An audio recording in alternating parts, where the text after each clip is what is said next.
हा सर, आता गोव्यान टीएमसी परत येता तो पयलीं लिडर आहलो काँग्रेस टीएमसीचो. आता येयला ते कितें फरक पडटलो गोव्यान?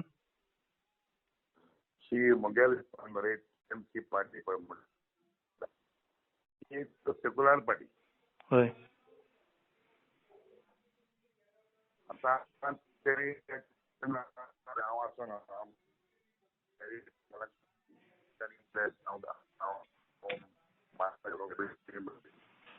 हय. ते गोंयांत गेले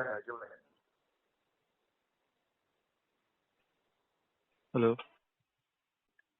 तेन्ना ते गोंयांत गेले म्हणटात. हय. आता ते गोंयांत येयले कितें येयले ते म्हाका कांय खबर ना. ओके. जर ते त्या पार्टी घेवन येता जाल्यार लोकांक कित्याचे लोक डिसिजन घेतलो न्हू. हय.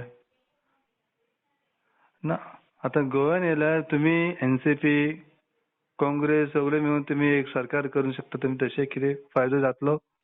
हांव काँग्रेसीक सांगूंक शकना न्हू. काँग्रेस अजून आमी सांगले जाल्यार काँग्रेसीन कोणा नाक पडयना रे.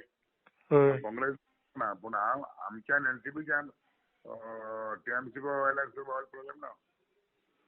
ओके. आता टीएमसी गोव्यान येयल्यार तुमी ताका सपोर्ट करतले गोव्यान?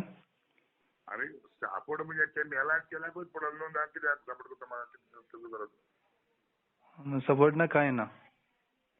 एलायन्स आहल्याकूच पडलो तो. हय. एलायन्स आसता म्हाका कितें करूं सपोर्ट करूं आमगे पार्टी करता रे. मुगे पार्टी म्हणजे एनसीपी न्हू. ना एलायन्सा खातीर कितें मागीर तुमी जातलें तशें कितें? एलायन्स जाल्यार आमी आसतले न्हू. कित्याक ती पार्टी सेक्युलर पार्टी ती. हय.